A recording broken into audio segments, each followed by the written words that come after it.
I found out my wife was cheating on me the same night I heard her laugh, really laugh, for the first time in months.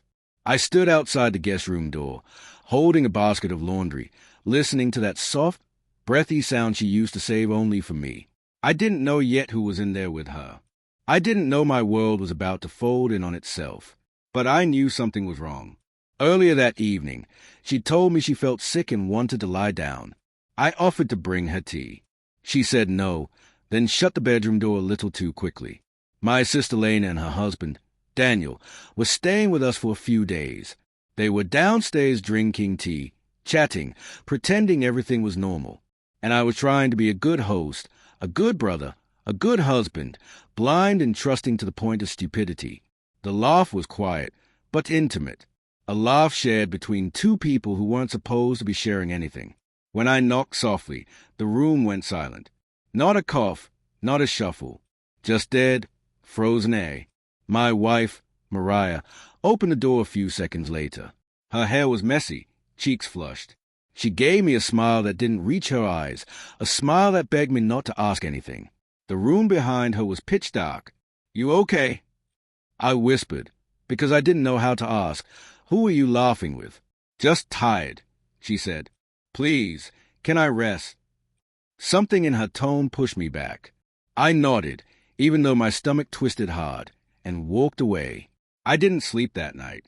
The next morning, I saw Daniel coming out of the guest room bathroom shirtless, damp hair, wearing pants he didn't go to bed in.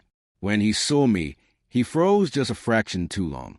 It was small, so small anyone else would have missed it.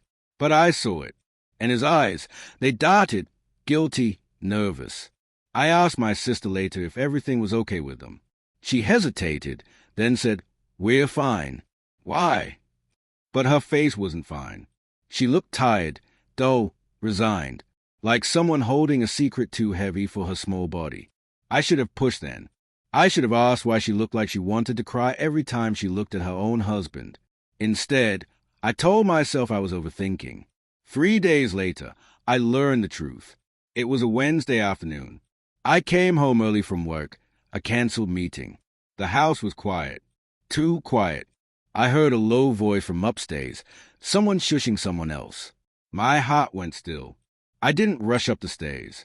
I walked them one by one, like I already knew what waited for me and wanted to give myself a few more seconds of ignorance. The door to our bedroom was ajar. Just enough. I pushed it, and there they were. My wife, my brother-in-law, my sister's husband, in my bed.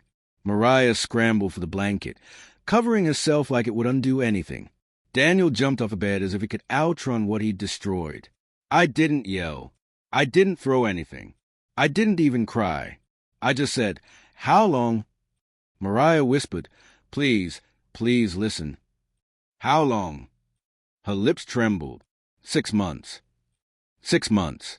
That means while we went to family dinners together, while I helped him move furniture into their new apartment, while my sister hugged me and told me she was happy. They were already doing this. Before I could say anything else, Lena walked in behind me. She looked like she expected it, and that hurt more than anything. "You knew?" I whispered. Her eyes filled instantly. She nodded once, a small, broken nod. "I found out 2 months ago," she said. I begged him to stop. I begged her to. They told me it was over. I didn't want to break your marriage and mine at the same time.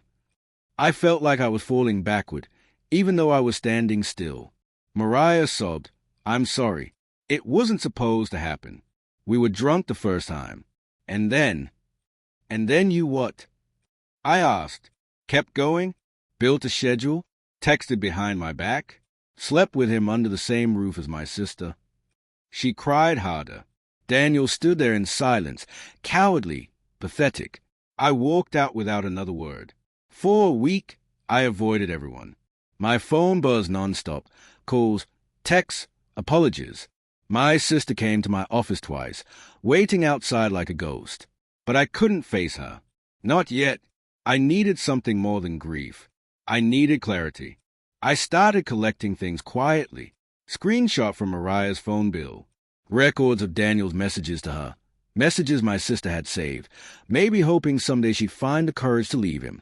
Photos, timestamps, little pieces that told the truth better than any of them ever had. I wasn't planning revenge at first. I just wanted honesty. But honesty became its own kind of justice. 2 weeks after the discovery, my parents invited us all for dinner. They thought it was a chance to talk things out. I agreed to come. So did everyone else. Maybe they thought I'd break down, scream, forgive, something. Instead, I waited until dessert. Then, in the quiet warmth of the dining room, I set my laptop on the table and pressed play. The slideshow I'd made wasn't dramatic. No music, no flashy transitions. Just messages, photos, call logs, a timeline, facts. My mother gasped. My father cursed. Mariah covered her mouth as if she could shove the truth back in. Daniel closed his eyes like a man praying for the world to end. Lena, she just cried silently. She already knew everything, but seeing it exposed like that broke something in her too. When the slideshow ended, I said nothing. I closed the laptop, stood up, and put divorce papers in front of Mariah. Papers I'd already signed. I deserve better than secrets, I said quietly. So does Lena. And I walked away.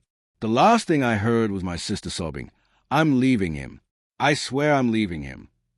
Maybe that was the first honest moment any of us had shared in months. Now, weeks later, the house feels hollow, but peaceful. I sleep alone in a bed that doesn't lie to me. I make coffee in a kitchen that holds no secrets. I'm learning to breathe again in the quiet. Do I forgive them? No, but I'm done carrying their sins like they belong to me. Every night before I fall asleep, I think about the line that started all of this, the laugh behind the door. Light, soft, stolen. Now, the silence I hear instead, it finally feels like mine.